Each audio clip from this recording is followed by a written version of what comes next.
Bonjour. Allô?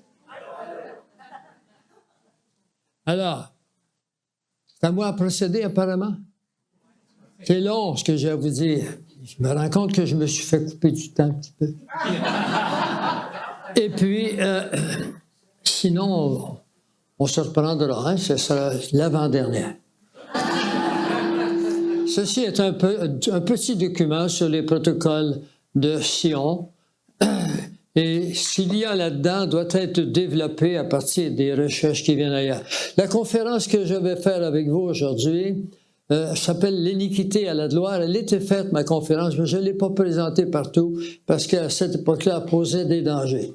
Et puis, jusqu'au jour où un avocat m'a dit un jour qu'il avait assisté à une conférence, il m'avait donné la main en disant « C'est la dernière fois que je vous donne la main ». J'avais dit « J'avais pas aimé ». Il a dit « Si, j'ai aimé, mais vous allez vous faire tuer avec des choses comme vous dites ». Alors, j'ai modéré un peu, mais je vous la présente aujourd'hui. Cependant, cette conférence est divisée en 3 volets. Le premier volet, c'est qu'il faut que vous ayez des notions pour comprendre ce qui va suivre. Parce que je vais vous présenter le cœur de nos problèmes sociaux. Et puis, pour cela, je devrais commencer maintenant. Très bien. Ne vous en faites pas si parfois j'utilise une loupe. Mes yeux me laissent un peu quand je suis fatigué, mais autrement, on va s'en sortir. Cette conférence révèle la sordide histoire d'une organisation basée en Europe qui a, au cours des siècles, été le gardien d'une soi-disant lignée de sang. Lignée de sang. Bon, alors le sang, c'est-à-dire comme par exemple le sang royal. C'est surtout ça. Les participants de ce groupe clandestin, dont les membres de cette sacrée lignée sont descendus de Marie-Madeleine et de Jésus-Christ. C'est leur ultime but, c'est le gouvernement mondial. Alors, ces gens croient que Jésus a été enlevé de la croix, mais il n'était pas mort, qu'ils l'ont mis dans un tombeau, puis qu'ils l'ont volé durant la nuit. Et puis, on va suivre le reste. C'est ce qu'ils croient, ces gens-là. Donc, il y a quelque chose de très, très spirituel, parce que ces gens-là tiennent ensemble à cause d'un mensonge spirituel. D'accord? On va le voir au cours de cette conférence. Ces membres de cette secte secrète sont des gens qui font partie du catholicisme, de l'islam, ou si vous voulez, des musulmans. Ils font partie des églises protestantes. Et puis, ils font partie également des Juifs. Leur doctrine est à côté complètement de la traque, mais ils l'ont remplacée par une doctrine qui, selon les chercheurs, parce que je n'ai pas tout trouvé moi-même, il y a des chercheurs qui ont passé avant moi, et moi je lis ce que les chercheurs ont trouvé, puis on me qualifie de chercheur. J'ai cherché ce que les autres ont trouvé. Bon. Mais le problème, c'est de trouver lequel livre dans les multiples bibliothèques qui fait ce qu'on cherche. Hein? Et ensuite, c'est de les lire. Puis ensuite, à mon âge, c'est de les retenir. Parce que je veux les présenter à ceux-là qui sont chrétiens comme moi, mais qui manquent d'un petit peu de certaines connaissances parce qu'on n'a pas le temps. On est occupé à travailler pour gagner notre vie. Vous avez remarqué?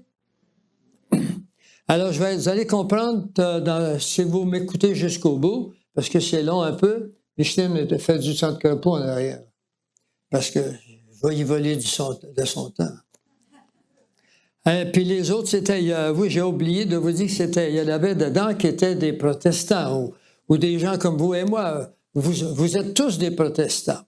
Si vous n'êtes pas d'accord avec ce que l'Église officielle enseigne, eh bien, vous protestez. Vous êtes des protestants. Voilà. C'est tout ce que c'est. Dans les 3 dernières décades, cette étude a pris, cette connaissance a conquis les milieux européens et maintenant c'est sur la place publique. C'est petit par petit qu'ils ont préparé un climat politique autour du monde entier pour l'émergence d'un gouvernement mondial auquel il pourrait introduire un dictateur. The World Dictator. Et il est là, il attend son temps. Je vais répondre à une question que tout le monde me pose maintenant. Est-ce qu'il va apparaître bientôt? L'Esprit Saint a 7 ministères. L'un d'entre eux, c'est de retenir le mal. Et les gros bobos, pas les petits bobos, là. Et puis, aussitôt que l'Esprit Saint disparaîtra, l'Église disparaîtra avec. On appelle ça l'enlèvement. C'est l'Esprit Saint qui peut donner naissance à l'Église dans la chambre haute, en laissant tomber comme une espèce de langue de feu, et l'Église a été créée là, à ce moment-là. Maintenant, c'est lui qui va, c'est-à-dire qu'il va laisser tomber son ministère de retenue du mal, et l'Église part avec. Et ça peut se faire dans les prochains jours. Vous savez ce qu'il y a sur le 23 et le 24. Toute l'Église est en émoi, tout le monde attend de l'enlèvement. Il y a des dizaines de patterns dans la Bible, des faits qui sont arrivés, qui se répètent maintenant. Ça ne s'est jamais arrivé encore. Qui se répètent en même temps et puis qui arrivent toujours aux mêmes dates, le 23 ou le 24 septembre. C'est pas tellement loin. Alors, je ne vous dis pas qu'on part dans 2 jours ou 3 jours. Je vous dis, soyons prêts. D'accord? Alors, selon les tenants de cette organisation, Jésus-Christ n'est pas mort sur le calvaire, je vous l'ai dit tantôt. Il réclame que quand les Romains ont détruit le temple en l'an 70, Marie-Madeleine, elle a quitté par bateau, elle s'est en allée vivre en France, puis elle a été accueillie dans une famille juive. C'est là qu'ils y ont trouvé refuge. Il y a plusieurs générations maintenant des rejetons de cette famille qui sont supposés, dans le futur, se marier avec des gens de la royauté des différents pays qui vont composer l'Europe. Et puis, alors, elle est née après l'an 70, elle et Jésus vont se marier. Et puis, ils vont mettre au monde un enfant qui va s'appeler Mérovée. Mérovée. C'était le premier d'une série de rois qui composeront la ligne de sang, de bloodline de Mérogène. Oui, c'est ça.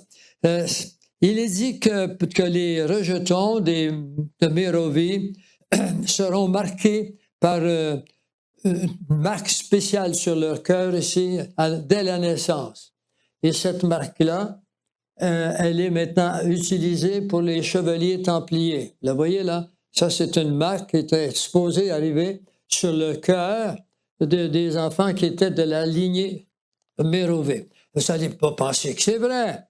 J'espère que vous pensez que c'est un immense mensonge qui parcourt le monde depuis des siècles. Vous allez le voir. Très bien. On s'est rendu, Mérovée était le roi des Francs de l'an 447 jusqu'à 458. Il était un adhérent du culte de Diane. Son fils s'appellera Childéric I en 458 à 481. Nous allons monter jusqu'à nos jours comme ça. Bien, on va en passer beaucoup, n'ayez crainte. Et il pratiquait la sorcellerie. Son fils Clovis, qui était très connu dans les milieux historiques, de l'histoire, lui, il régna de 481 à 511. Il avait adopté la ligne du christianisme. L'empereur romain Constantin, de l'an 307 à 337, en même temps, peut-être qu'il y en a qui ne savent pas, mais le catholicisme arrive en l'an 327. Et puis le catholicisme n'est pas né en même temps que Jésus-Christ. Ce n'est pas Jésus-Christ qui a créé le catholicisme. Il s'est créé par un empereur romain qui s'appelait Constantin. Alors, il a embrassé lui aussi le christianisme parce que sa maman était devenue chrétienne. En l'an 324, ça a divisé l'Empire romain, puis éventuellement, Rome a dû laisser ses pénacles à Rome et puis sont allés à une ville en Turquie qui s'appelle Byzance. Le nom du... a été changé, bien évidemment, il s'appelait Constantin, a été changé en Constantinople.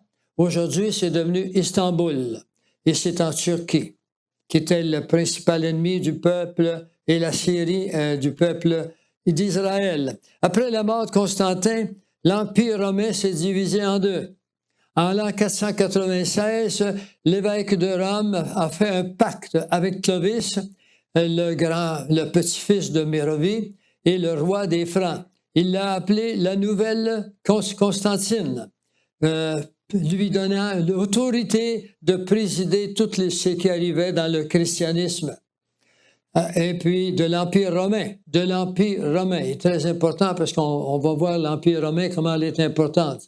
Le pape a fait ceci pour essayer de consolider l'Église de l'époque qui était en défaillance. Elle l'est encore aujourd'hui un petit peu. Hein?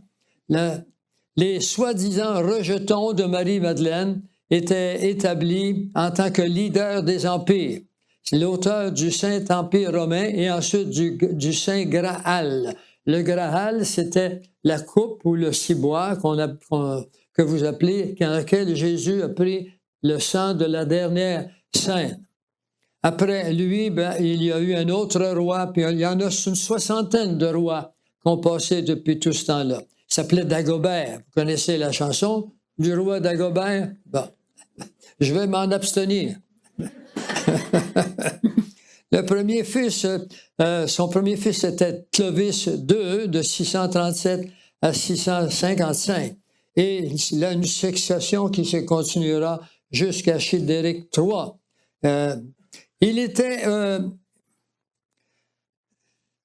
C'était le dernier de la lignée des Mérovingiens qui était sur le trône de France.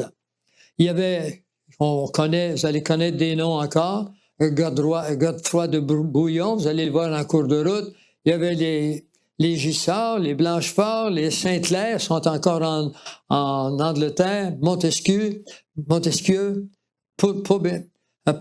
Pésard, Poher, les Plantards et puis les Habsburg. Alex était la sœur de Godefroy de Bouillon. Elle a marié l'empereur romain, l'empereur plutôt, oui, c'est ça. Henri IV, il n'était pas romain, il était français. Et puis, le Saint-Empire faisait partie du Saint-Empire romain. Leur titre se continue jusqu'à la dynastie des Habsburg. Nous allons voir ça ensemble. Ça va? Bon. Ça ne va pas, vous dites, hein, j'arrête. On continue, très bien. Et puis ensuite, un jour, on arrivera à un autre qui s'appellera Dagobert II. Et Dagobert II fut tué, puis il était le fils de... C'était Pépin le Short, comment est-ce qu'on dit ça en français? Pépin le Bref, il l'appelait Pépin le Bref. Et Charles oui, il l'appelait comme ça. Et puis Pépin le Bref, c'est lui qui l'a fait tuer. Charles Martel, on va le voir en cours de route, je vais le passer parce qu'il y a trop de choses. Retenez le mot Charles Martel parce qu'on va y revenir. C'est très, très important dans le temps d'aujourd'hui.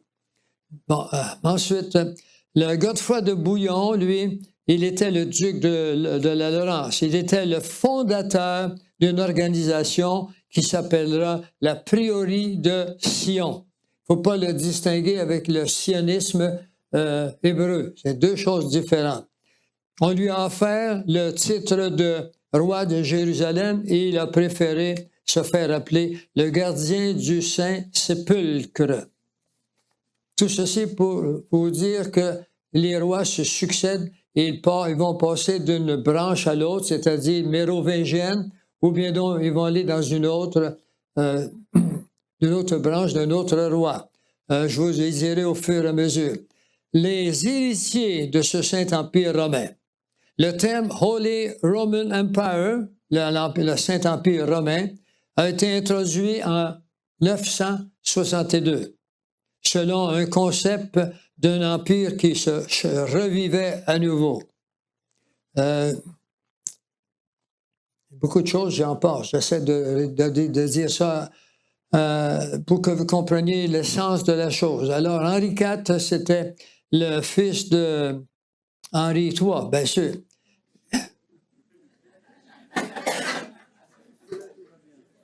Henri III, c'était le fils de Henri II. Non, mais que j'ai été école, hein? Très bien. Alors, l'empereur du Saint-Empire romain, à ce point de l'époque mérovingienne, c'est à ce point qu'il a infusé sur le trône le roi romain du Moyen Empire. C'est là que furent introduites les sociétés secrètes, à partir de ce moment-là.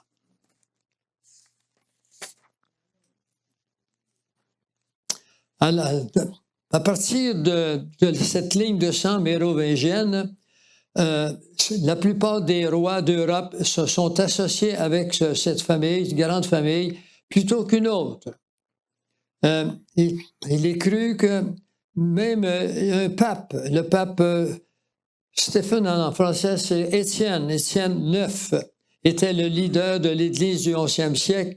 Eh bien, il a joint l'Empire, la lignée mérovingienne, qui est une lignée, on verra tantôt les caractéristiques des Mérovingiens. Et c'était à l'époque, on arrive à l'époque du 11e siècle, les croisades.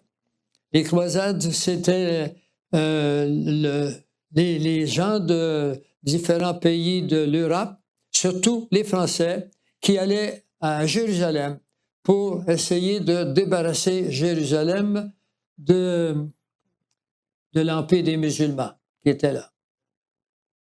Et la même chose se fait aujourd'hui. Aujourd'hui, la France est remplie de musulmans et les Français quittent la France par centaines de milliers par année. Et puis ils s'en viennent au Québec, puis ils rentrent facilement. Il doit y avoir quelque chose, un lien commun entre ce qui se passe et ce qui se passait. Je vais vous aller voir le lien commun. Les croisades ont été très importantes dans la promotion de l'empire, de la ligne de sang mérovingienne. Plusieurs de ces... C'était des croisés qui allaient aux croisades, bien sûr. Eh bien, ils étaient français. Et puis, ils s'en allaient vers la Palestine pour libérer la terre sainte des musulmans,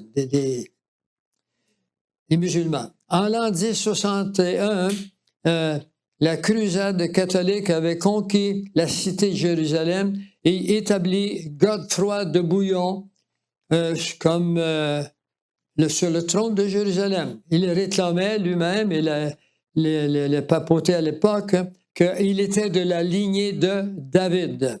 Godefroy de Bouillon a organisé la première grande société secrète, qu'il a appelée l'Ordre de Sion.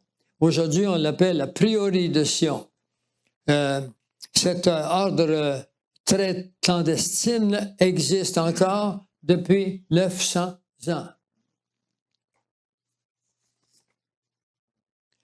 Parmi les personnages importants, il y a eu Charles Martel, qui est considéré comme une des figures héroïques de la France.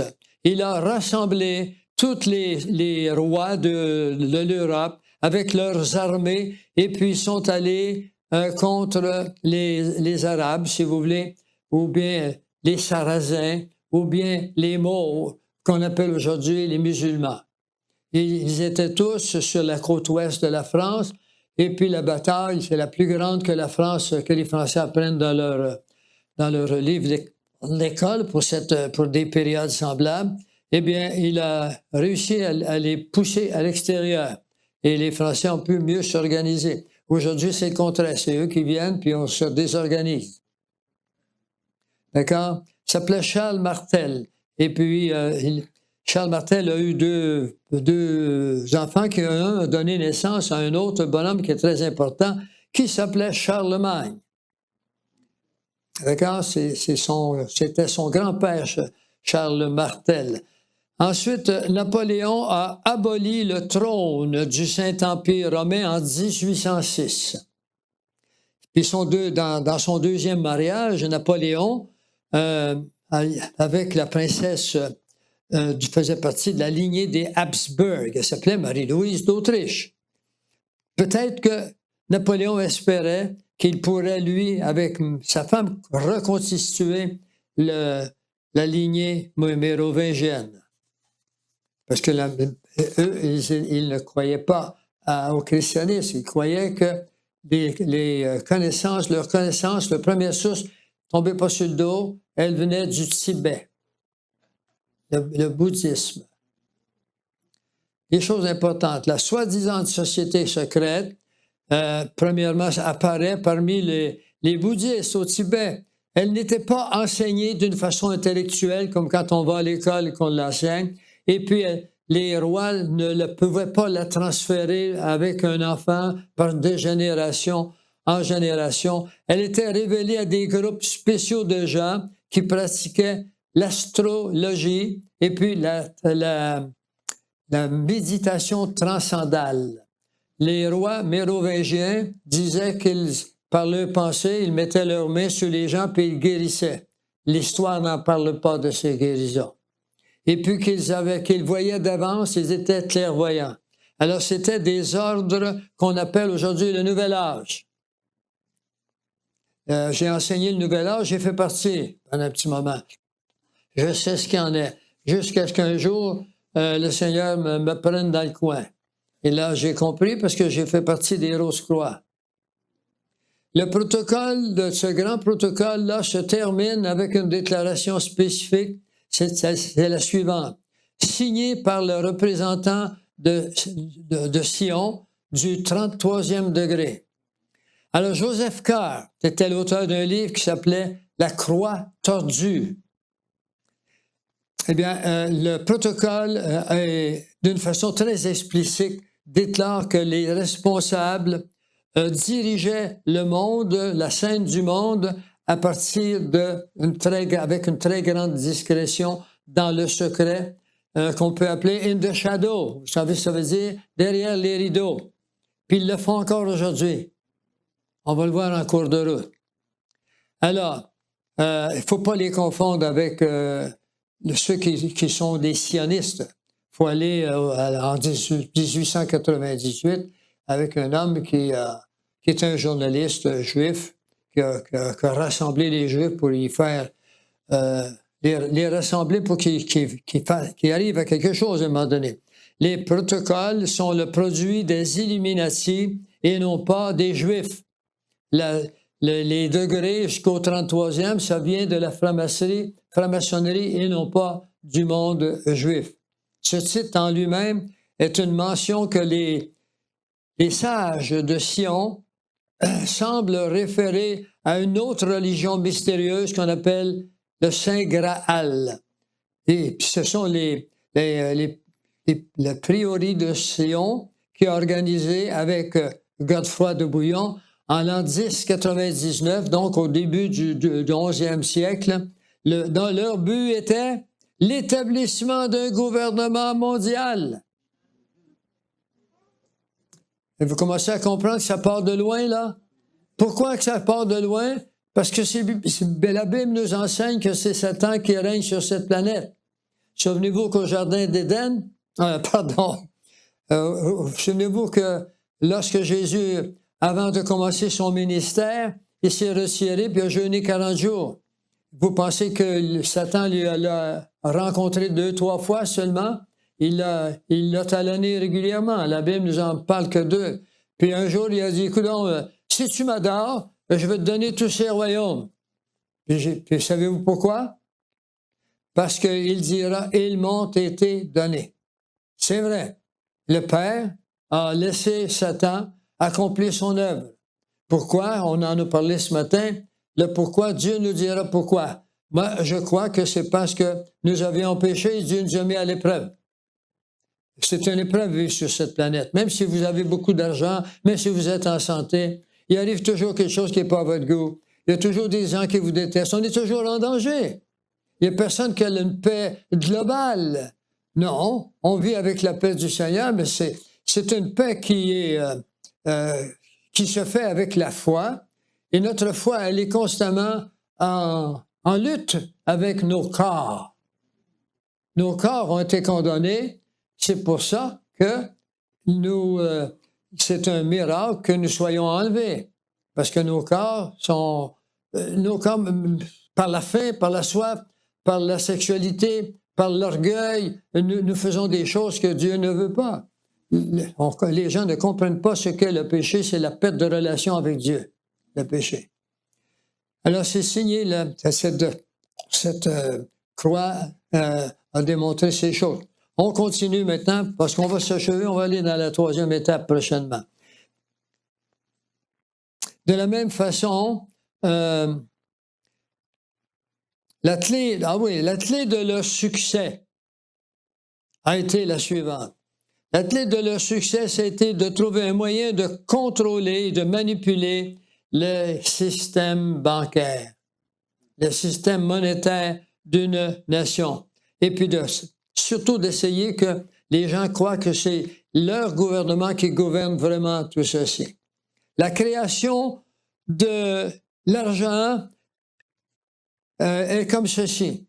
Les banques forment l'argent avec du papier et puis ils ne répondent à personne de la quantité qu'ils vont produire. Les banques centrales et non pas les banques comme Desjardins, et ainsi de suite. Pas du tout. Et puis ça se fait depuis... J'ai un document complet sur plein feu que vous allez voir qui s'appelle le système bancaire. Tout est dedans. Alors, c'est comme ça qu'ils sont devenus riches. Par exemple, en 1694, le banquier William Peterson, qui est un banquier international, a obtenu la charte de la Banque d'Angleterre et le pouvoir sur l'Angleterre du système tombait entre des mains privées. Dans un moment peut-être après un bon champagne, il dira devant tout le monde, les banques reçoit le bénéfice sur les intérêts de tout l'argent qu'elle crée à partir de rien. Puis ça, c'est encore comme ça aujourd'hui. Alors, 230 ans plus tard, Reginald McKenna,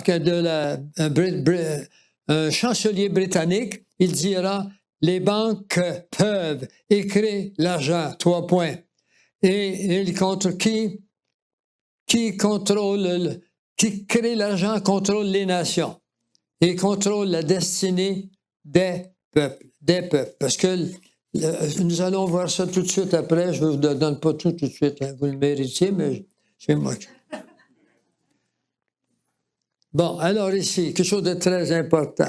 Il faut se souvenir que, pour chez nous, là, de notre âge, de notre temps, là, le 23 décembre 1913, Woodrow Wilson influencera les législateurs qui avaient établi la Banque fédérale de réserve.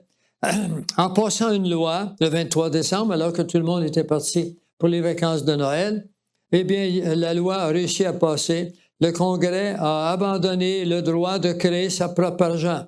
Paul Warburg, qui vivait en Angleterre, bien sûr, était l'homme derrière la Banque fédérale de réserve en 1913. L'honorable Louis McFadden, qui était le banquier, le directeur de la banque et du comité de l'argent courant en 1933, a dit dans un discours, il dira « Paul Warburg est venu de l'Allemagne pour un seul but, c'est de s'emparer du trésor des États-Unis avec les banquiers internationaux. » Comme il en a fait pour l'Europe. Alors tout ceci, il est important que vous le connaissiez parce qu'on va arriver à d'autres choses. Le premier, ou à l'origine des banques internationales, il y avait un homme en 1743 qui s'appelait Mayer Amschel Rothschild. Bon, Rothschild, on le dit en anglais, mais en français, c'est Rothschild. Puis, c'est les Français qui le disent. Ça, si vous êtes Français, en France, on dit Rothschild, on ne dit pas Rothschild. Au Québec, on a opté pour les deux, hein? On dit Rothschild. Bon, pourquoi Rothschild? C'est un mot allemand. Roth qui veut dire rouge. Child, ça veut dire shield. En français, c'est un bouclier. Vous savez, là, dans nos autos, là, on parle toujours du windshield. Bon, mais shield, ça veut dire un bouclier, il nous empêche le vent. Alors, c'est le bouclier rouge. C'était le père de Mayer Amschel Rothschild, qui avait une maison de réparation de je ne sais quoi. Les gens disaient, on va aller au bouclier rouge. Alors, ils se sont donnés ce nom-là pour garder leur demeurée inconnue. Alors,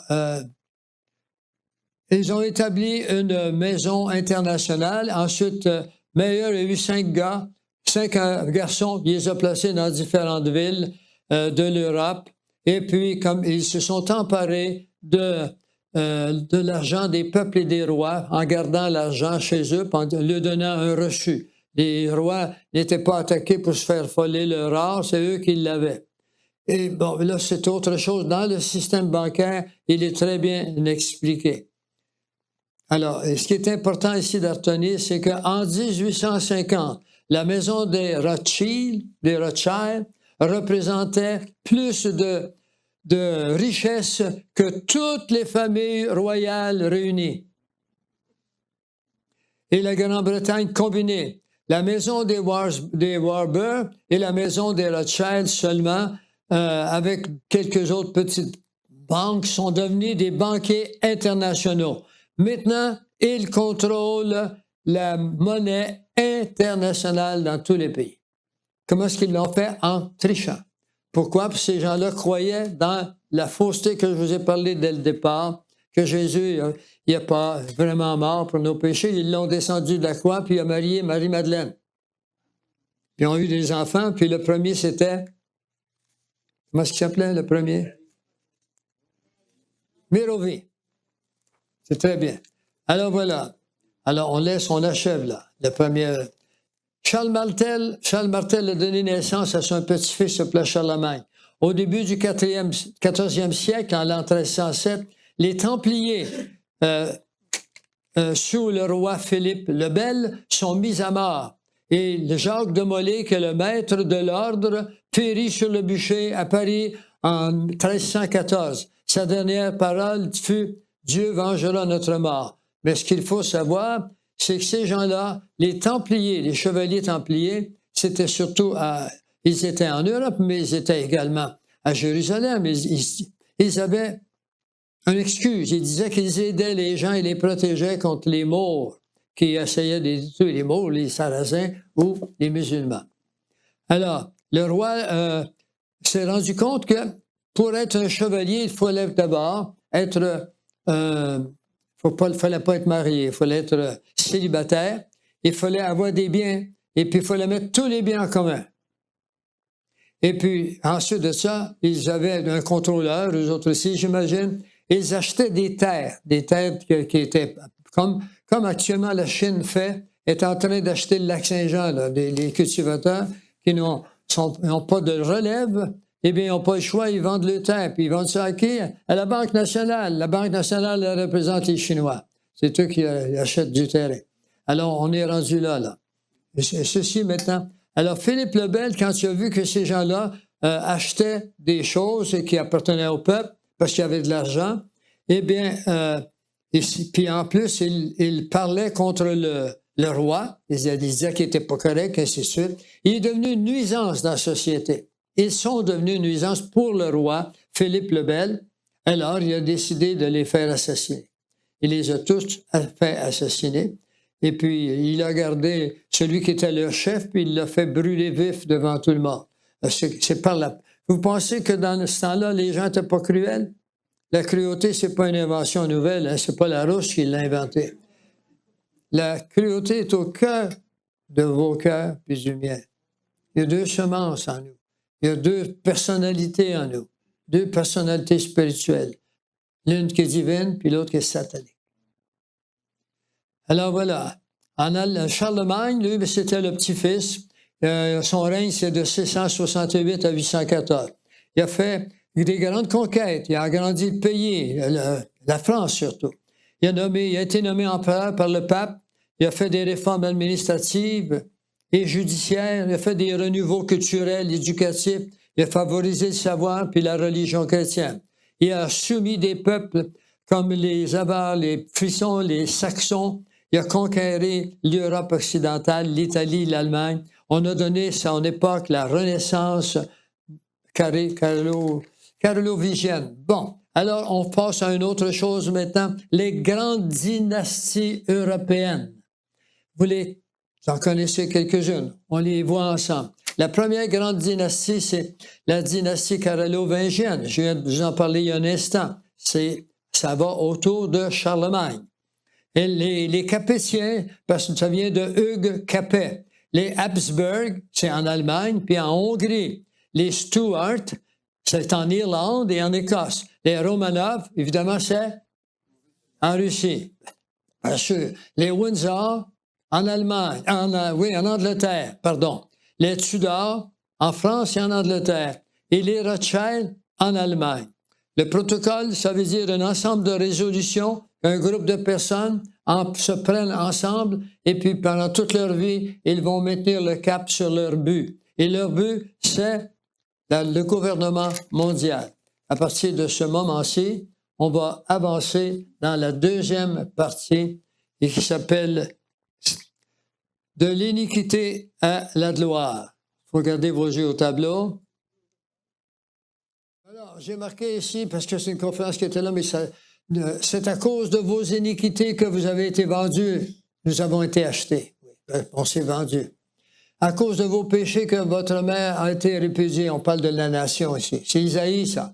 J'ai répondu, qu'est-ce que c'est? Il dit, c'est l'épha qui sort. Il ajouta, c'est leur iniquité dans tout le pays. Le mot épha ici, ça veut dire la mesure et la démesure. Nous vivons dans une société de démesure. J'en parlais avec Serge là-bas ici hier. On parle des gens qui jouent au tennis qui gagnent 29 millions de dollars. Comment est-ce que vous trouvez ça? Alors, tout est démesuré. Et afin de nous racheter, alors que le Seigneur, lui, il nous rachète de tout pays. Mais je suis vivant et la gloire de l'Éternel remplira toute la terre. Quand est-ce qu'elle va faire ça? À la fin de l'époque que nous vivons. Est-ce que nous sommes rendus à cette époque-là? Oui, nous sommes au bout. Les 2 jours du temps de l'humanité sont terminés. Nous entrons dans une dernière époque. C'est une question de jours, de semaines, ou ça ne peut pas être de beaucoup d'années. On est arrivé là, puis j'ai des calculs mathématiques, j'en ai plein, pas la tête, mais plein mon écran. Et puis,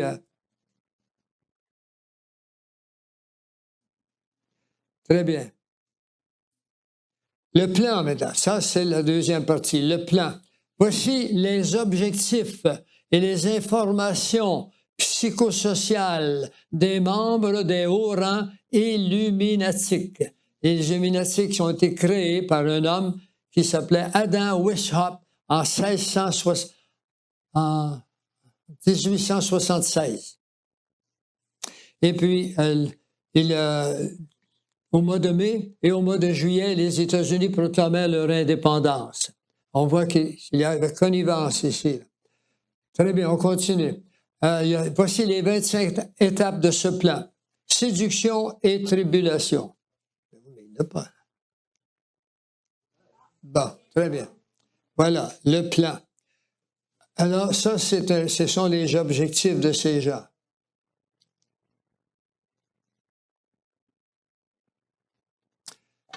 Alors, ce texte comprend 25 points différents, fut lu dans son entier en 1773 par Mayer Rothschild, qui était âgé d'une trentaine d'années, à 12 hommes parmi les plus riches et les plus influents de Francfort en Allemagne.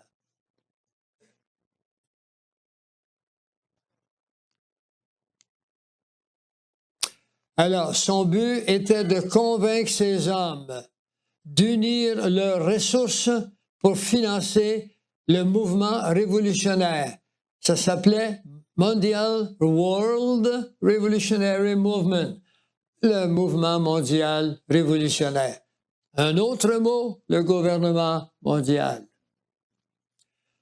Afin de gagner le contrôle ultime, écoutez là, le contrôle ultime des richesses, des ressources naturelles et de la main-d'œuvre du monde. La réunion eut lieu, semble-t-il, là où la maison Rothschild fut fondée. La première de leurs règles, parce que la majorité de tous les hommes est enclin au mal plutôt qu'au bien, les meilleurs résultats ou en les gouvernements pourront être obtenus les gouvernants pourraient être obtenus en utilisant la violence et le terrorisme et non par des discussions académiques. Alors, les guerres qu'on a eues sont préparées. Je voulais vous en parler un petit peu, mais ce livre ici nous montre ce qui s'appelle Wall Street and the Rise of Hitler. Alors ça, c'est écrit par le docteur Anthony Sutton. Et il nous montre dedans que la montée de Hitler, elle s'est faite par du financement américain. Ils ont pris nos soldats et ont été se faire tuer. Alors, comme par exemple Henry Ford, il a même eu une médaille d'Adolf Hitler. A.G. Fairbanks, le marchand le plus important en Allemagne et aux États-Unis. Il y a également des hommes, comme je les ai tous ici, là. Il y a Westinghouse, General Electric. Toutes des grosses compagnies américaines ont contribué à la levée d'Adolf Hitler. Il fallait une guerre pour changer les choses. Il manquait d'argent, eux. C'est pas vrai, évidemment. Alors, gouverner, première règle, gouverner par la force. Ils savaient que les hommes étaient enclins au mal plutôt qu'au bien. On continue? Alors, au commencement, la société humaine a été sujette à des forces brutales et aveugles qui par la suite furent changées en lois. Les lois, écoutez bien là, les lois sont uniquement la force déguisée. Il est donc logique de conclure que par des lois naturelles du droit repose notre force. Autrement dit, ce sont eux qui vont décider des lois. Et puis les lois sont certaines. Les lois, ça, ce ne sont pas des juges de nos cours locales. Probablement qu'eux ne savent pas ces choses-là. Mais ils sont soumis à des lois par des forces, des politiciens plus hauts que qui créent des politiques mondiales. Sont prophétisés dans la Bible, d'ailleurs. La deuxième, la liberté politique. La liberté politique, c'est une idée et non un fait. Tout ce qui est nécessaire pour usurper le pouvoir politique, c'est de prêcher le libéralisme. Dire au peuple, on va vous libérer, c'est pour votre bien, c'est pour ceci ou cela. De cette manière, les électeurs, pour sauver une idée, abandonneront certains de leurs pouvoirs et de leurs prérogatives que les conspirateurs pourraient rassembler en leurs mains. C'est comme ça qu'ils les ramassent dans leurs mains. On continue parce qu'il y en a beaucoup. Le pouvoir de l'or. Le pouvoir de l'or a usurpé le pouvoir des souverains libéraux depuis 1773. Il y eut un temps où la foi gouverna. Mais lorsque la liberté fut substituée à la foi, les peuples ne surent pas l'utiliser avec modération. À cause de ce fait, il fut logique d'assumer qu'ils pourraient utiliser l'idée de liberté pour en arriver à la guerre des classes. D'accord? Il y en a qui comprennent le mécanisme ici?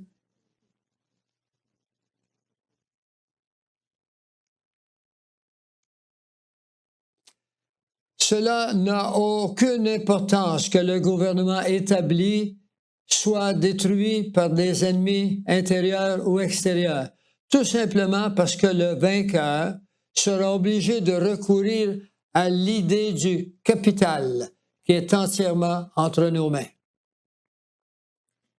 Alors, vous suivez? La comédie politique. Ceux qui désirent gouverner doivent avoir recours à la ruse et au mensonge, parce que les grandes qualités nationales, telles la franchise et l'honnêteté, sont des vices en politique. Je commence à vous réveiller, là, hein?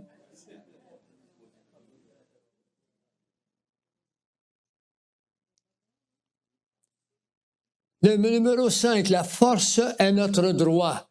Notre droit repose dans la force et est une pensée abstraite.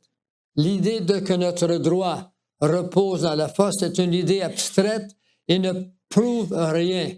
j'ai trouvé un nouveau droit, attaqué par le droit du plus fort et éparpillé aux 80 toutes les forces légales, toutes les forces de l'ordre établies afin de reconstruire toutes les institutions existantes et devenir le Seigneur souverain de tous ceux qui nous ont abandonnés, droit à leur pouvoir, droit qu'ils avaient volontairement délaissé à cause de leur foi dans le libéralisme. Si vous regardez la Constitution canadienne, au chapitre 93, la clause 29, vous y verrez que toutes les banques aucune banque au Canada n'a le droit d'être privée. Et toutes nos banques sont privées. Ces banques prennent leur argent nulle part.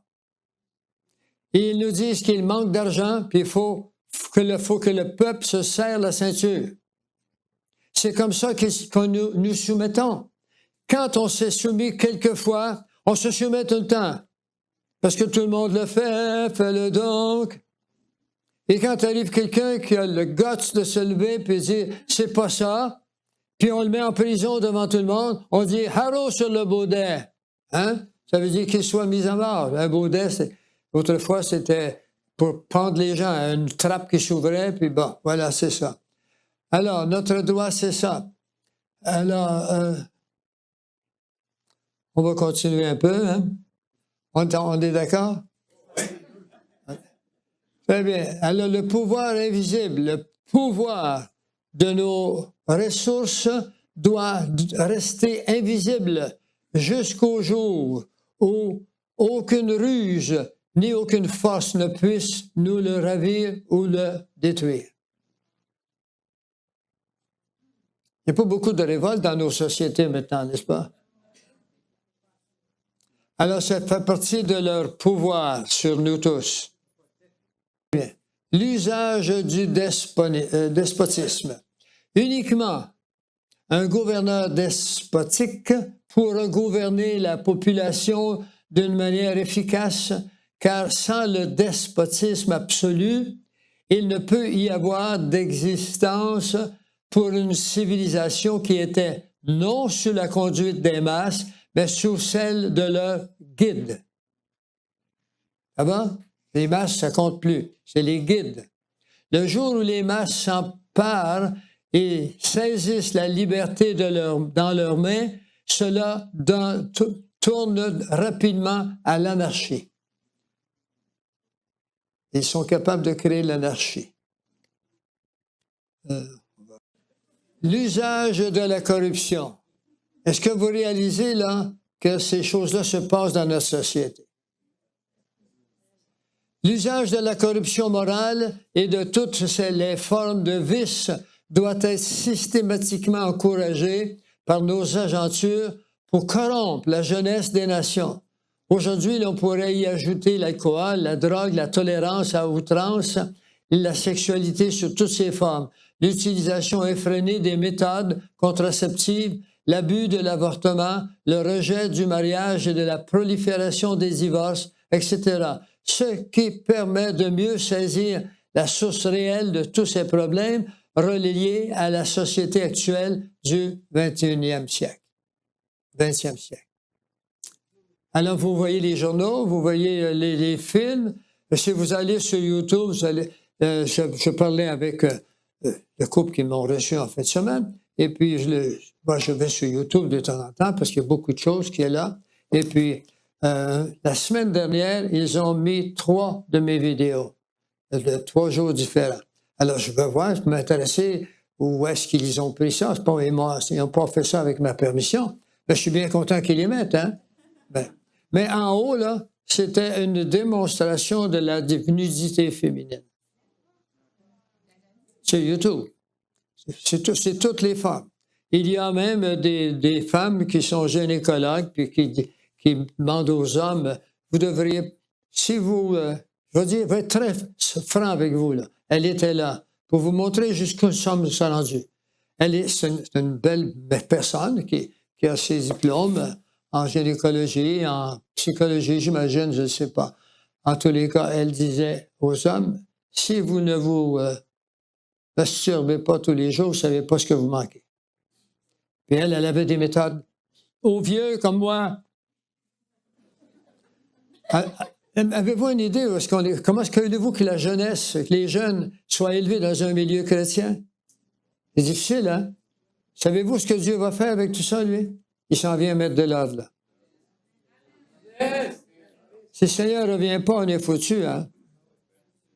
Il faut qu'il revienne, et puis il nous a donné des indications. Puis je ne veux pas l'intention de le faire avec vous ce soir, mais je vais vous donner quelques versets qui nous disent qu'il va venir au temps voulu.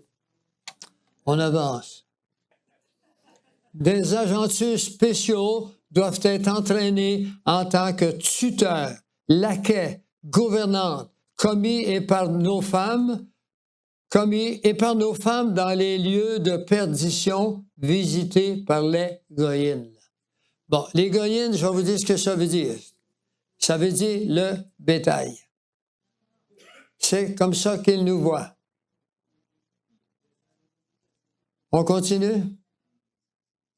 Le numéro 9, abolition de la propriété. Nous avons le droit de saisir la propriété par n'importe quel moyen. Et ça, c'est une réalité, ça fait partie de leur plan. Immédiatement après l'enlèvement, celui qu'on appelle l'Antéchrist, ses plans sont prêts. Et puis la propriété, ils vont abolir la propriété. Le communiste le fait, ça appartient à l'État. C'est l'État qui règne chez les communistes. Mais ces gens-là, ils sont ni communistes, sont tout ce qu'il y a de mal. À l'abolition de la propriété. Cela nous assure de la soumission et de la souveraineté. Au 20e siècle, les taux d'intérêt instables, les fluctuations des monnaies, les dettes nationales hors de contrôle. Le Québec ne doit que 100 milliards de dollars. Il faudrait qu'on se lève tôt le même matin pour rembourser ça. Pas 100 millions, là. 100 milliards de dollars, notre dette. Les dettes nationales sont hors contrôle. La mauvaise gestion des fonds publics, l'inflation et le chômage provoqué, etc., sont autant de moyens en se cachant derrière une façade, écoutez bien, une façade de légalité pour saisir nos propriétés. Il n'y a plus que ça, je ne sais pas si on parle plus loin, mais ils vont nous enlever les enfants. Quand la mère aura sevré l'enfant au sein, eh bien, il appartient à l'État. Je l'avais dit que ça serait dur. Comme cela est le cas dans le Midwest américain et dans l'Ouest canadien en 1994, au point qu'aujourd'hui, les banques et les trusts sont en train de devenir les plus grandes propriétaires du territoire agricole dans l'histoire. Tout appartient aux banques. L'usage des slogans. Dans les temps anciens, nous fûmes les premiers à mettre les mots liberté, égalité et fraternité dans la bouche des masses, pour qu'ils se sentent libres. Des mots répétés jusqu'à ce jour par de stupides perroquets, des mots dont les prétendus hommes sages appartenant aux goïnes ne pourraient pas comprendre le sens à cause de leur degré d'abstraction, de même qu'ils ne pourraient pas non plus en noter ni la contradiction, ni en comprendre et saisir leurs interrelations. Ce que vous voyez à droite, ici, là, à droite, je ne peux pas vous le montrer, peut-être là, est-ce que vous voyez ça, là? Bon, ça ici, là, si vous écoutez ce qui se passe chez les Américains, à la Maison-Blanche, vous regarderez comme faux en arrière du président de l'Assemblée, puis en arrière, vous verrez ces gerbes qui sont là, comme des flèches, là, puis c'est un amas de branches, et ça, c'est là depuis Hitler jusqu'aux États-Unis. C'est encore là, ça appartenait aux Romains. C'était un empire, Rome. C'était des dictateurs, Rome. Il y a un verset dans Ecclésiaste qui dit « Tout ce qui fut sera. » Tout revient. Et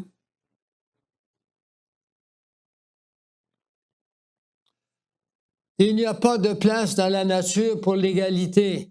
Il n'y a pas de place dans la nature pour la liberté et la fraternité.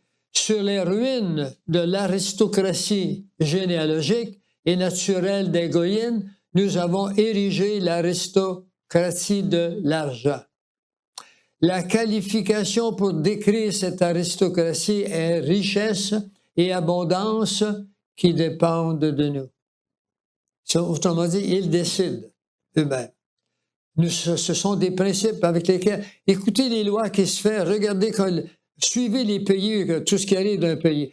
La semaine dernière, au Vietnam, 186 000 Vietnamiens se sont levés un matin et les comptes de banque étaient fermés.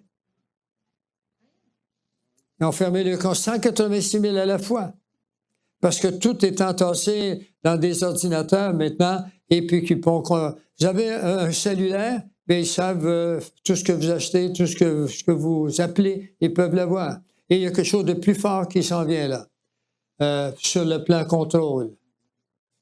La théorie de la guerre. Ce principe a été écrit en 1773, a été utilisé par les États-Unis et l'Angleterre en 1939, la théorie de la guerre. Cela devrait être la politique de ceux qui... C'est lui qui parle. Battez-vous, vous êtes en arrière. Meyer Rothschild parle à 18 personnes qui sont là. Ça devrait être la politique de ceux qui fomentent les guerres, mais dirigent les conférences de la paix. À savoir qu'aucun combattant ne puisse obtenir de gains territoriaux. Les guerres devraient être conduites de manière à ce que les nations engagées dans le combat soient enfoncées plus profondément dans leurs dettes, de même que dure le pouvoir de nos agentures.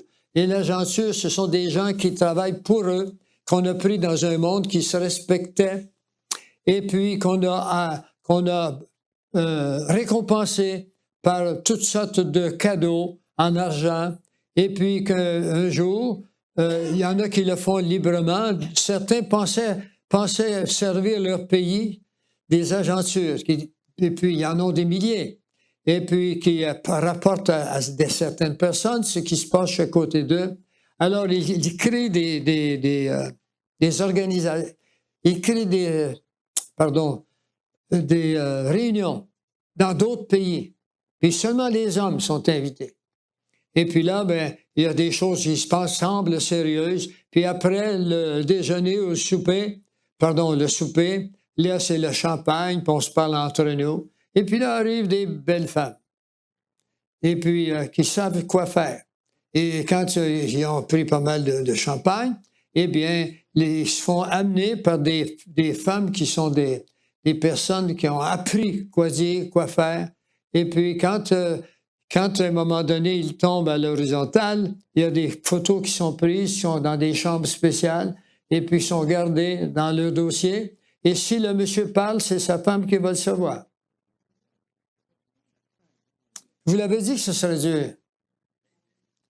Ça fait un bon moment que je fais ça. Puis j'ai été en contact avec des choses comme celle-là, pas moi, mais les documents que j'ai me viennent de ces gens-là. On continue.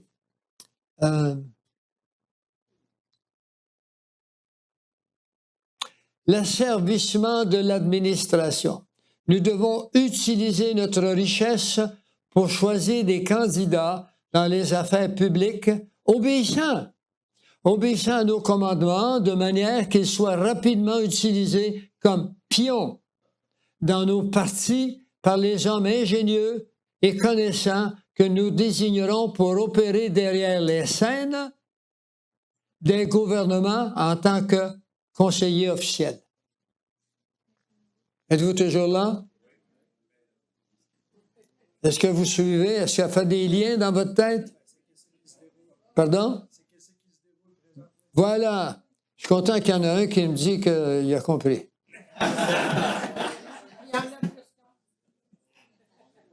Les hommes que nous désignerons en tant que conseillers, auront été entraînés depuis leur enfance dans le but d'être en accord avec nos idées pour gouverner les affaires du monde.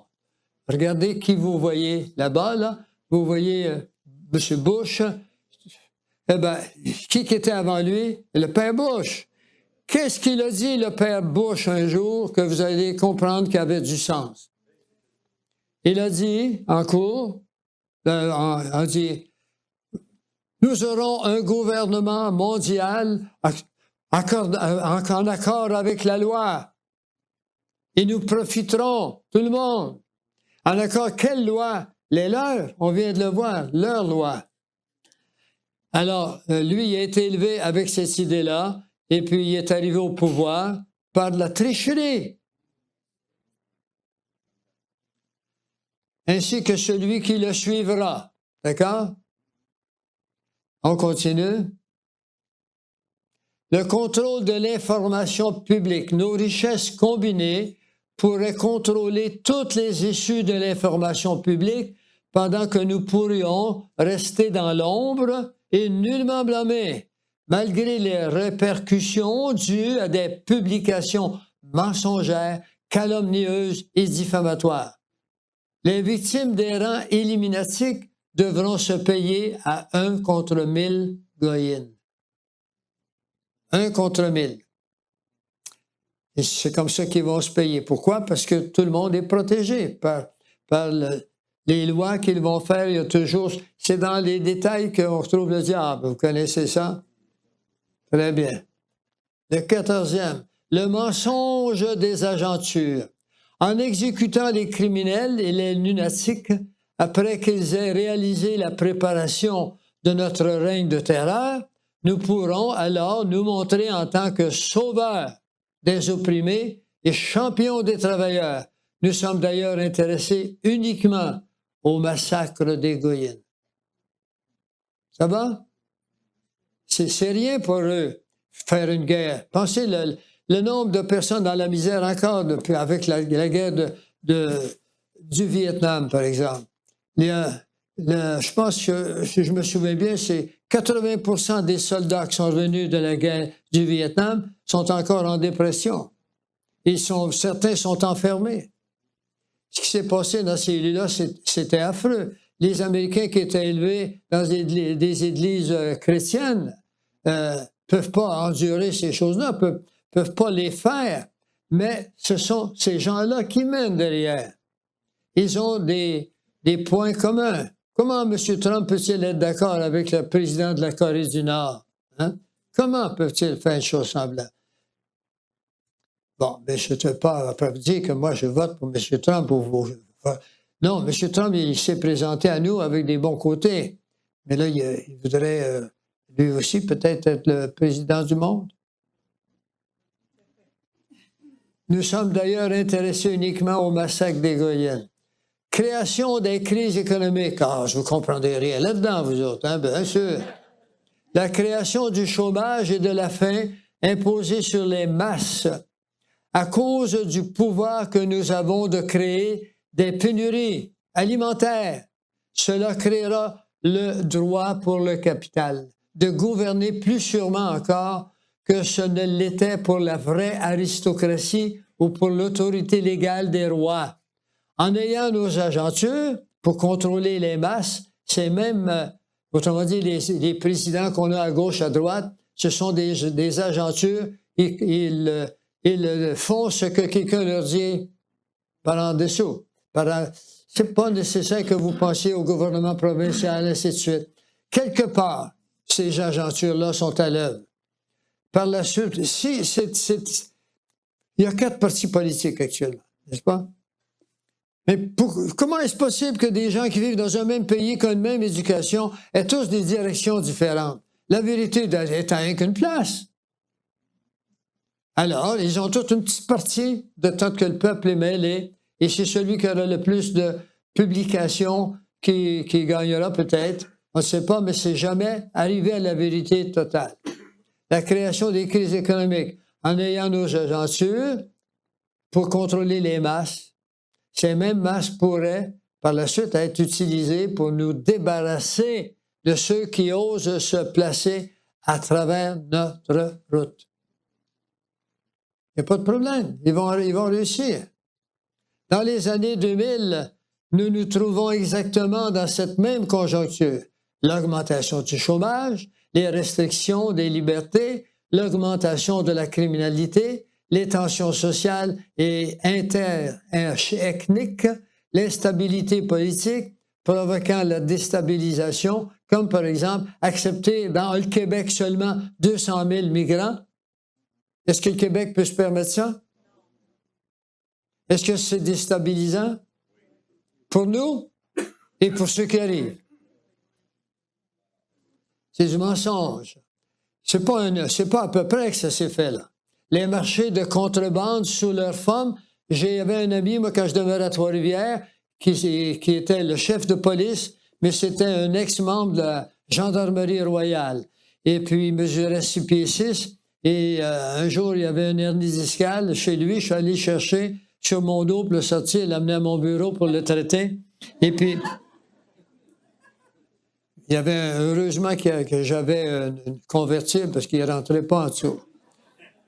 Et puis, je ne sais pas s'il est encore vivant aujourd'hui parce que je demeure dans une autre ville, mais il était venu veiller chez moi, on était devenus des amis.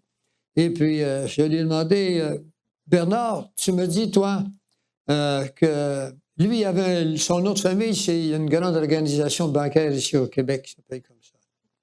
Et ils ont beaucoup de jardins. Je n'ai pas le droit de dire son nom. Je peux dire où est-ce qu'il était.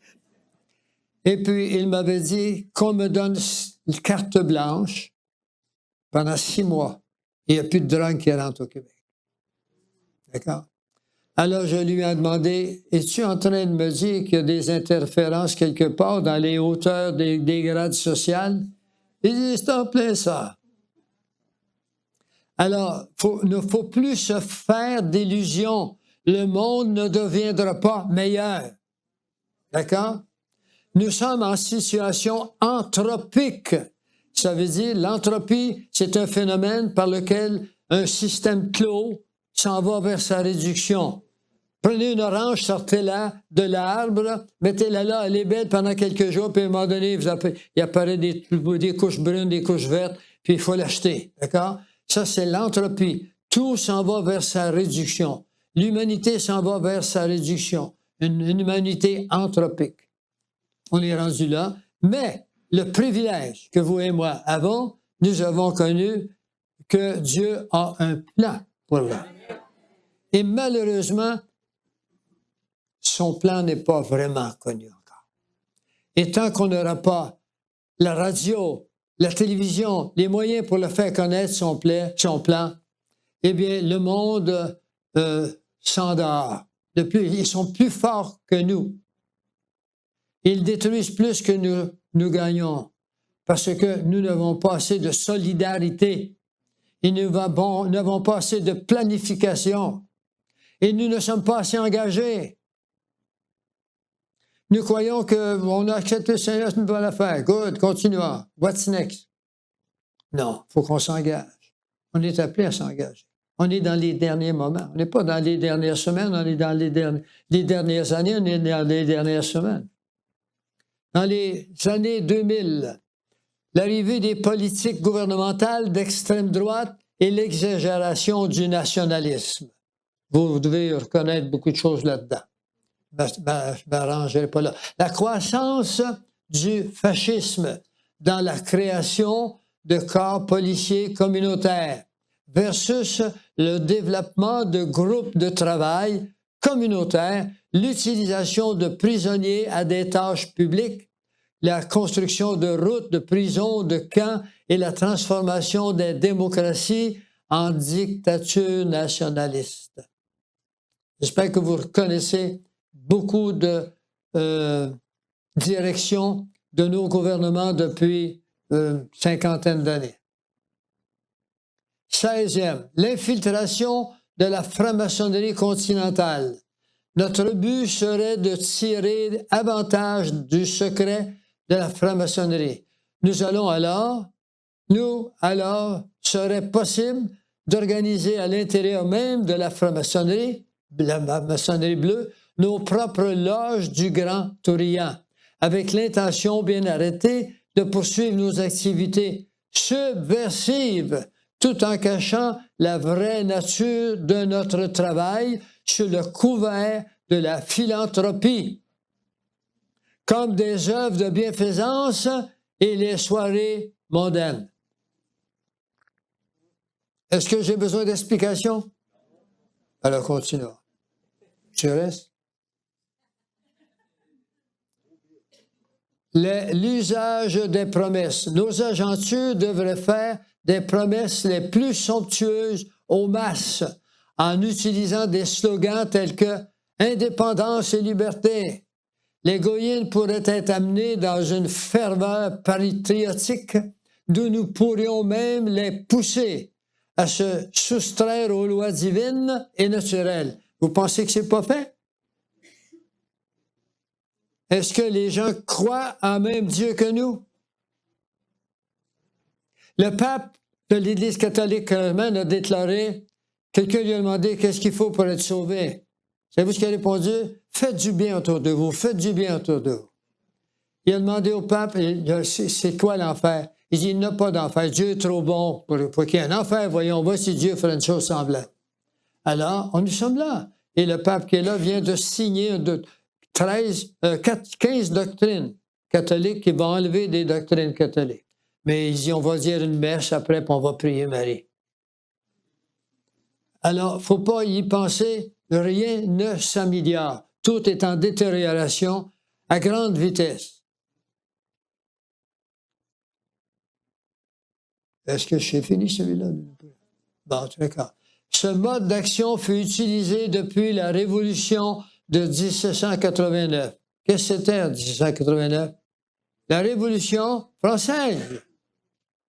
Elle était connue dans le monde entier. Le peuple s'est révolté. Mais on nous a appris à ne pas nous révolter. On nous a appris à l'accepter, à accepter, à accepter. Et finalement, ils sont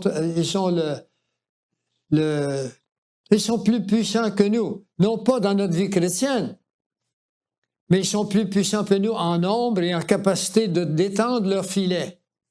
Bien, il faut qu'on s'en fasse des filets, nous aussi. On ne prendra que du bon doré. C'est ainsi que nous pourrons effacer du lexique de la vie le nom même de Dieu. Est-ce que je dois répéter? C'est ainsi que nous pourrons effacer du lexique de la vie le nom même de Dieu. Moi, je témoigne à tous mes patients. Et je vois tout de suite, il y a des gens à qui je parle du Seigneur, puis leurs yeux viennent à gare, puis on dirait qu'ils ne m'entendent pas. Puis là, on reprend la conversation où elle était avant. Et ils ne savent pas. Il se passe des phénomènes incroyables.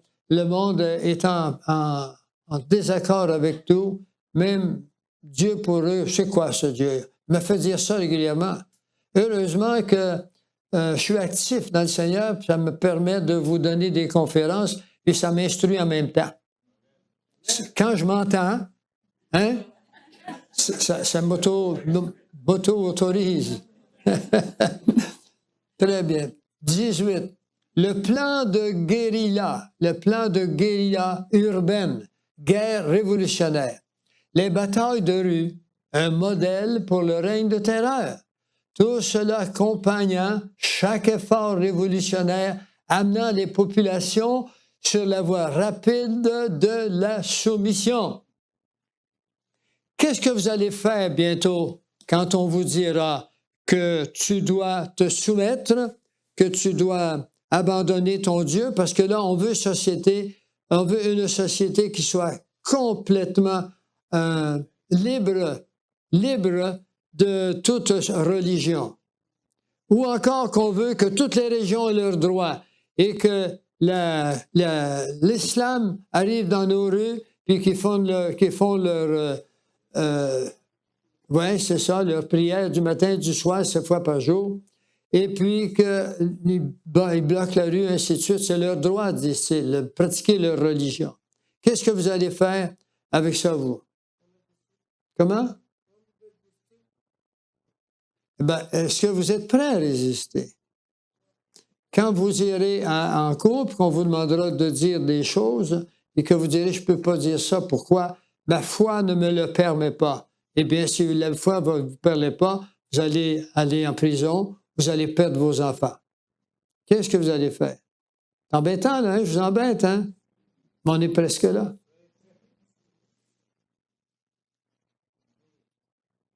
L'utilisation de la diplomatie. Nos agentures, déguisées en conseillers politiques, financiers et économiques, pourront faire appliquer un mandat sans crainte d'exposer ceux qui composent la force secrète, ceux qui se cachent derrière les affaires nationales et les affaires internationales.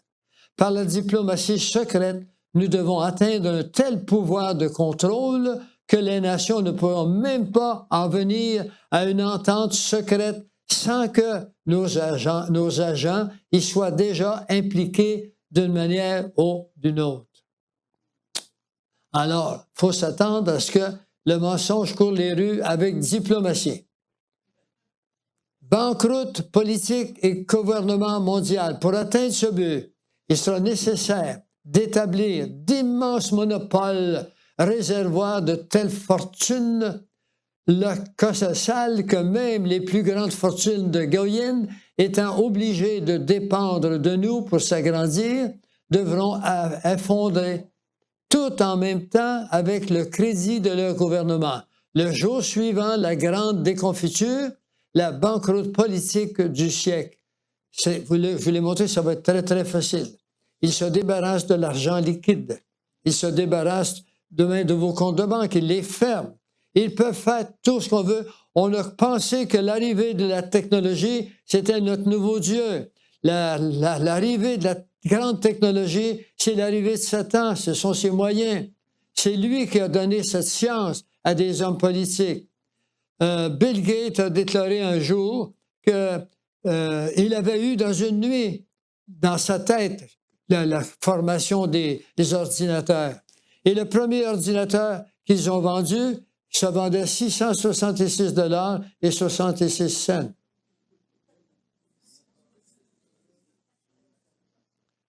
L'utilisation des guerres économiques. Cette élimination pourrait être complétée par un contrôle soigneux et précis des matières primaires. L'utilisation des guerres économiques. Je ne l'ai pas fait, lui. Comment s'emparer des propriétés privées et des industries appartenant aux Goyens? Ah ben, c'est très facile. Par la combinaison de taxes très élevées et de compétition déloyale et injuste, nous pourrons provoquer la ruine économique des Goyens en ce qui concerne leurs intérêts financiers nationaux, aussi bien que leurs investissements sur le plan international, en augmentant démesurément, souvenez-vous les efforts qu'on a vus, les efforts qui parcourent le pays, là. Démesurément les prix, les Goyens s'élimineront eux-mêmes du marché. Vous ne trouvez pas que c'est cher aujourd'hui?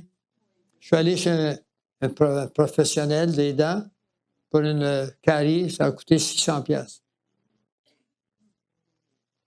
Alors, on est là, mes amis. Vous êtes là, mes frères, mes sœurs. Si vous avez le même Seigneur que moi, vous êtes mes frères, mes sœurs.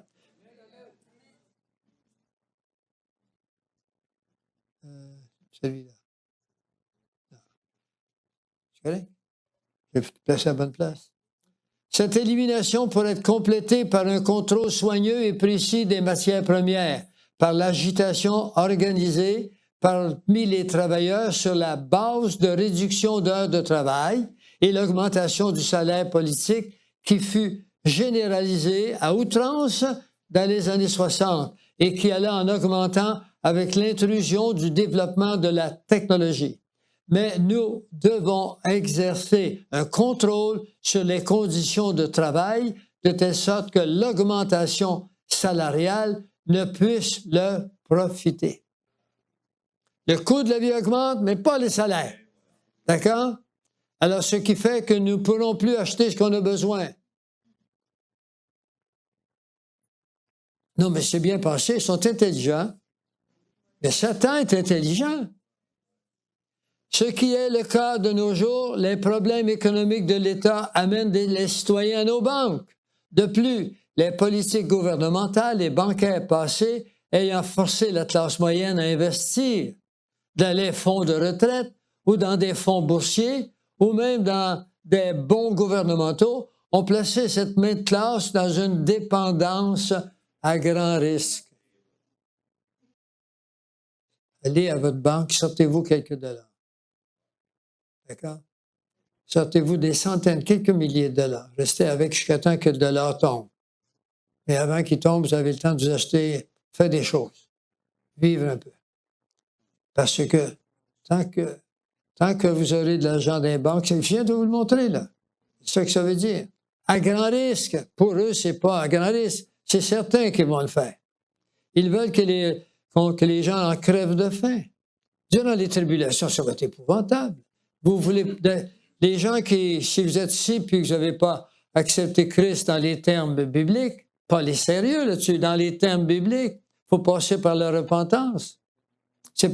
Le Seigneur, dans son amour, il veut bien nous sauver, mais il veut je te sauve de quoi? Mais il faut que...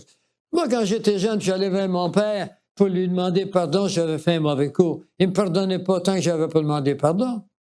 Quand je lui ai demandé pardon, ça a été terminé. Mais c'est la même relation avec Dieu. Il faut demander pardon. Et ensuite, il faut sortir de nos... oui, c'est ça. Il faut sortir de là. Ce qui est de nos jours les problèmes économiques de l'État. De plus, je l'ai vu tantôt.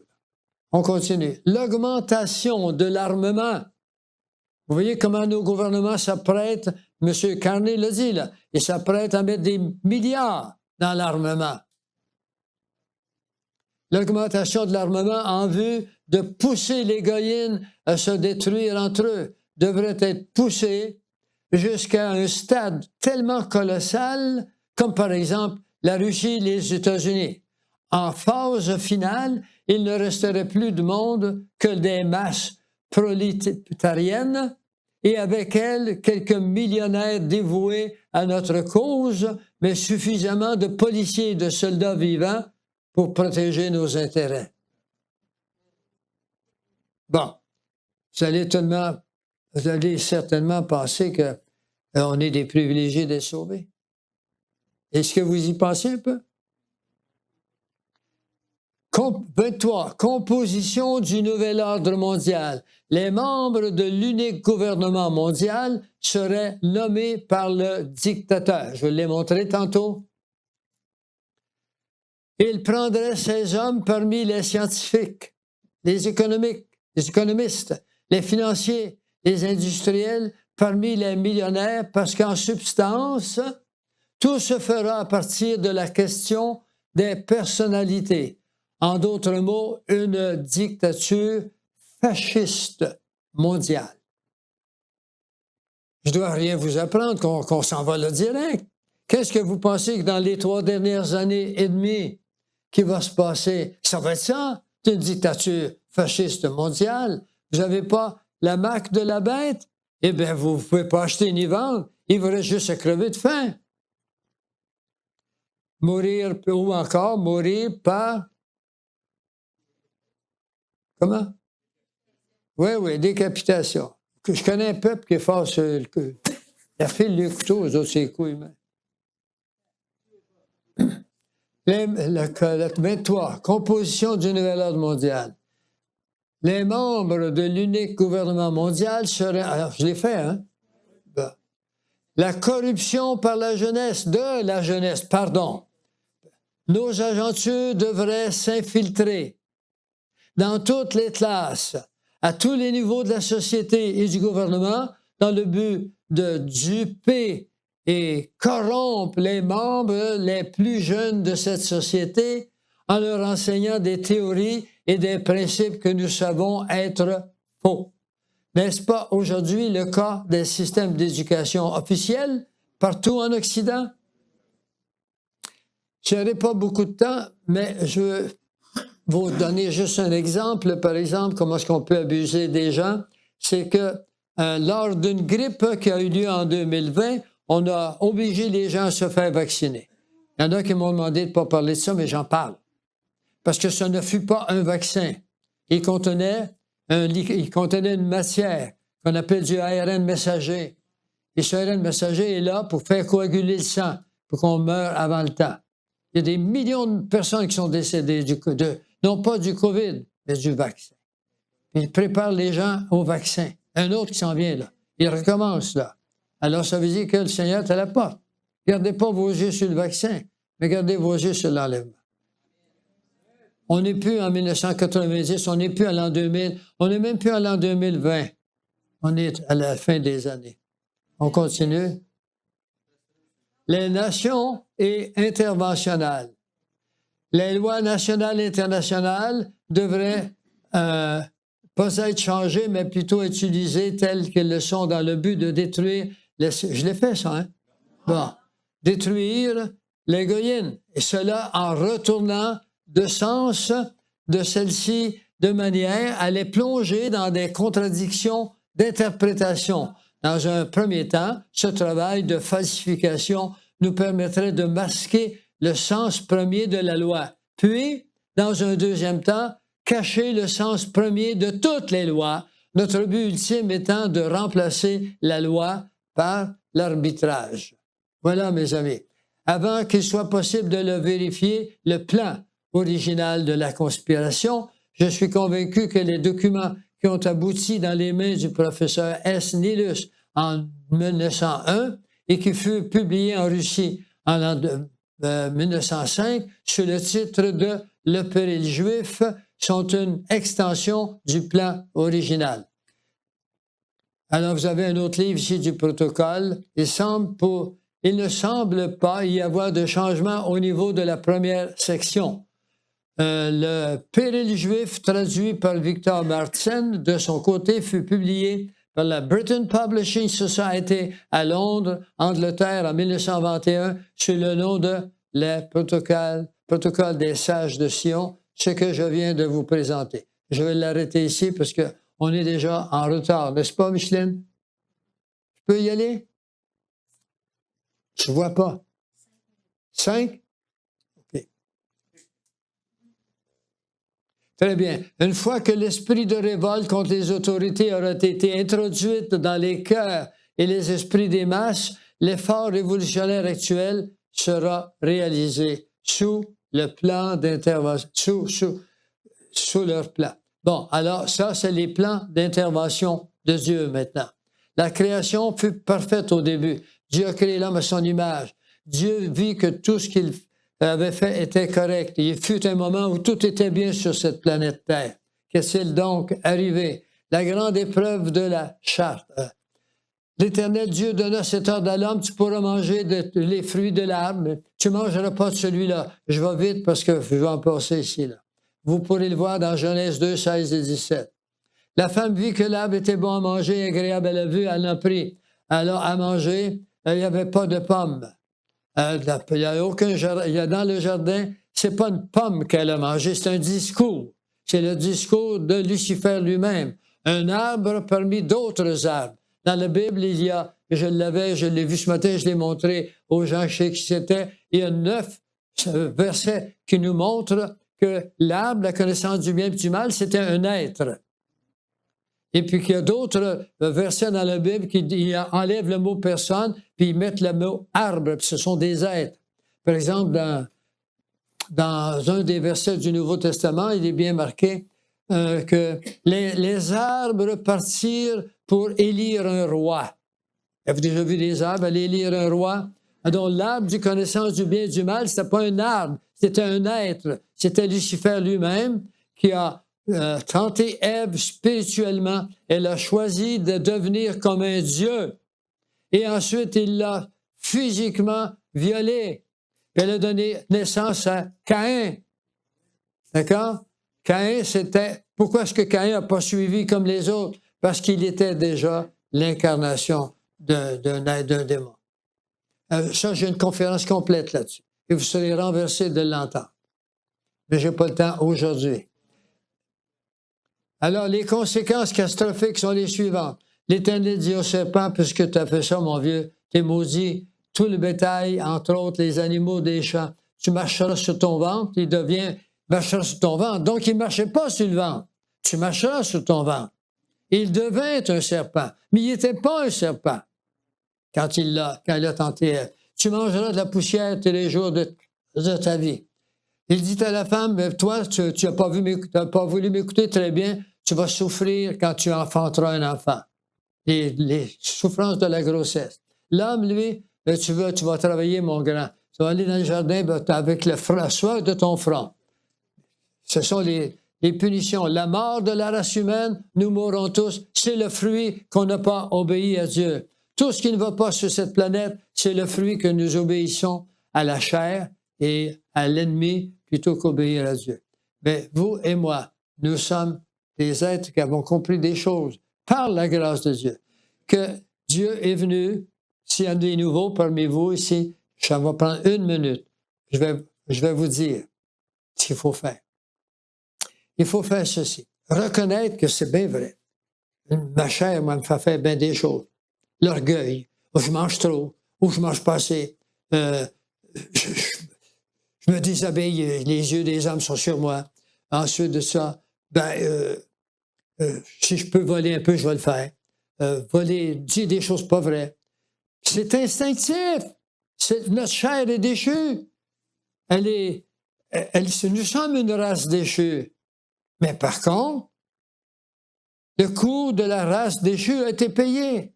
Dieu est prêt à nous rebâtir au complet, comme on aurait été s'il n'y avait pas eu de péché. Et le Père est la justice, Jésus est l'amour, et puis l'Esprit Saint est la vie. Quand le Père a créé la matière, Jésus a donné de la forme à la matière, l'Esprit Saint a soufflé dedans, puis il s'est mis à vie. D'accord? Alors, les trois, ensemble, ils ont fait un pacte, puis on va aller sur la terre, puis Jésus a payé le coup, lui, il a souffert comme vous puis moi, comme un homme, il a été tenté à tous les pieds, puis il est mort à notre place. Le Père a dit, j'accepte, mon fils, que ta mort soit le coût payé pour tous les êtres humains que reconnaîtra qu'ils sont pécheurs et perdus, et que c'est toi qui les as sauvés, si ils croient en toi. Alors, si vous voulez croire simplement que vous êtes pécheur, pécheresse, vous avez déjà un gros pas de fait. Si vous le voyez, le péché en vous, si vous ne le voyez pas, vous êtes aveuglé. Il y a un verset qui dit que Satan est capable de vous aveugler. Criez à Jésus, puis dites-lui, ouvre mes yeux. Puis il va empêcher Satan de vous regarder orgueilleusement. Vous allez vous voir humblement. Et là, vous comprendrez que le sacrifice de Jésus nous a mérité la vie éternelle. Comment pouvons-nous se soustraire à la vie éternelle alors que moi j'ai 87 ans et puis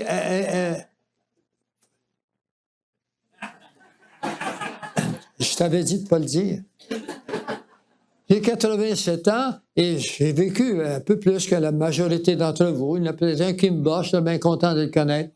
Et puis, ma vie, ça se résume à quelques clichés. Il faut regarder en arrière avec attention. On me semble que je viens d'arriver. Non, mais regardez vos vies. Puis il nous présente l'éternité. Puis on va refuser ça pour quelques petits sacrifices qu'on va faire sur ce qu'on avait misé comme étant bon. On va s'éloigner du jardin déchu. On va aller prendre nos fruits ailleurs. D'accord? On va prendre des fruits qui ne sont pas sabotés par le grand voyage de l'Afrique jusqu'à chez nous. Les oranges, vous mangez des bonnes oranges cet hiver? Il n'y en a plus, hein? Alors, c'est ça. Alors, nous sommes de faux fruits, mais on devient un fruit qui est la prunelle de Dieu. Ce n'est pas seulement que le peuple juif qui est la prunelle des yeux de Dieu, c'est nous. Nous sommes le peuple spirituel de Dieu. Acceptez vos corps, puis demandez au Seigneur de vous réveiller, que vous voyez que tout votre corps, tout le mal qu'il nous a fait faire, et que l'ennemi a le droit de nous tenter encore. Il a le droit. Puis il le fait, il utilise ses droits à vous. Mais nous avons un droit supérieur. C'est dans le nom de Jésus. Je t'ordonne de sortir de ma vie. Et il sortira, si vous êtes sincère dans votre cœur, si vous avez la foi. Mais la foi, c'est pas de croire à n'importe quoi. La foi que Dieu veut qu'on ait, c'est la foi qu'il nous a enseignée dans sa parole. On ne l'a pas vu encore, mais on y croit. Et puis d'où vient la foi? Elle ne vient pas de n'importe qui se dit religieux. Elle vient de la parole de Dieu. C'est dans Romains, ça. C'est tout là. Elle vient de la parole de Dieu. Et si vous ne lisez pas la parole de Dieu, c'est pas long que l'ennemi va changer les mots de votre parole. Il va vous donner un sens que vous perdez votre temps. En fait, il est un rusé par excellence. C'était le chef des anges de Dieu. C'était l'ange qui était en charge de tout. Et puis, alors, moi, je vous conseille, si vous voulez, je fais une prière. Voulez-vous que je la fasse? Levez la main ceux qui sont nouveaux ici, pour la première fois. Bien, je suis bien content, la première, pas mal. Alors, voici ce que vous allez faire. Vous allez faire une prière qui n'est pas longue. Mais c'est une prière que si vous ne la faites pas avec votre cœur, qu'elle soit courte ou longue, elle ne vaut rien. Je la fais pour vous. Seigneur Dieu, je crois que tu es le seul Dieu. Il n'y a pas d'autre Dieu que toi. Je crois que tu es un Dieu bon. Il n'y a pas d'autre meilleur que toi. Je crois que tu es, toi, le Père et l'Esprit Saint, le Dieu qui a toujours existé. Tu n'es pas né un jour, tu es de toujours. Et je ne comprendrai jamais ton éternité. Il ne m'est pas donné de le comprendre. Mais je comprends que tu me dis que je suis pécheur. Et j'accepte que je suis pécheur. J'accepte que je me suis éloigné de toi. J'ai vécu selon le monde. Et le monde ne m'a pas plu. Le monde ne m'a pas apporté satisfaction. Il y a à l'intérieur de moi une angoisse. Quelque chose qui me dit que c'est incomplet de vivre la vie que je vis là. Ça ne vaut pas la peine. C'est des petits frissons de temps à autre, mais ça ne vaut pas la peine. Mais je t'accepte que tu as payé le coût à ma place de mes fautes. Parce que c'est toi qui l'as voulu ainsi. C'est toi qui m'as dit, je suis venu pour te sauver. Alors Seigneur, j'accepte ton salut. J'accepte que je suis repentant. Je te veux dans ma vie. Je veux me débarrasser de tout ce qui n'est pas de toi. Je ne veux pas croire dans d'autres dieux que toi. Je ne veux pas croire à l'ennemi qui me dit qu'il y a un Dieu à l'intérieur de moi et je dois écouter cet autre Dieu. Il n'y a pas d'autre Dieu que toi. Je suis nu sans toi. Et je méritais que tu me laisses de côté. Alors Seigneur, tu m'as dit, celui qui vient à moi, je ne le mettrai pas dehors. Je veux entrer, Seigneur, dans ta grâce. C'est par la grâce que nous sommes sauvés, par le moyen de la foi. Et ce n'est pas un salut que nous pouvons acheter, que nous pouvons payer. Nos souffrances n'ont rien à voir avec le salut. C'est la foi que Jésus a payé le coût à ma place. Je veux aller chercher mon billet de 50 millions d'années, moi aussi, d'éternité. Seigneur, donne-moi cette foi. Je t'offre mon âme. Pénètre-la, Seigneur. Je mets fin à toute illusion, à tout serment que j'aurais fait avec l'ennemi. Je te chasse de ma vie, Satan, avec toutes tes œuvres fausses, mensongères. Donne-moi de vaincre mon égoïsme, mon centralisme. Je suis petit devant toi, mais je sais que tu veux me faire grand parce que tu veux me donner l'éternité. Tu vas m'accompagner toute l'éternité. Et il y a des changements qui viennent dans ce monde, Seigneur, qui sont incroyables. Et je n'aurai pas à les vivre parce que tu m'as promis une chose. Si je te donne ma vie maintenant, tu vas me donner la vie éternelle. Et que dans un moment que je ne connais pas vraiment, mais très bientôt, c'est pas en termes de 10 années, c'est pas en termes de 5 ans, c'est beaucoup avant. Ça peut être cette année, mais tu vas venir me chercher, Seigneur, c'est une personne qui aura été enlevée de cette planète et que j'aurai la chance de ne pas mourir, d'être changé instantanément. Mon corps va devenir brillant comme le tien et je vais vivre éternellement avec toi. Merci, Seigneur. Merci que j'entends ces paroles de ta parole et c'est en toi que j'ai confiance. C'est dans le nom de Jésus que je te demande de pénétrer mon âme, de faire de ta volonté dans la mienne. Pénètre tout mon être afin que je puisse un jour te voir face à face et que je te ressemble. Parce que tu m'as dit que vous serez mes amis, mes frères. Amen. Si vous avez fait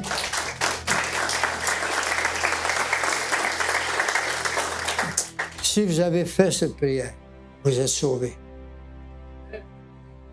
Vous êtes sauvés.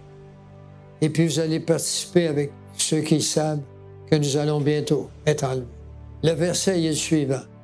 Au son de la dernière trompette, un ange de Dieu. À la dernière trompette, un ange de Dieu viendra. Et les morts en Jésus-Christ, ceux qui sont morts dans la foi, vont sortir de leur tombeau. Et dans le passé, c'est arrivé.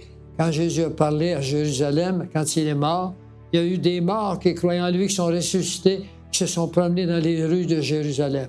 Moi, je crois que c'est la même chose qui va se produire. Les morts vont sortir. Ceux qui sont morts dans la foi vont avoir le temps de voir quelques vieux qui ont connu. Et ensuite, nous, les vivants, c'est nous qui serons restés. Ça va se faire de notre âge. Et nous partirons ensemble sans mourir. Et eux sont ressuscités.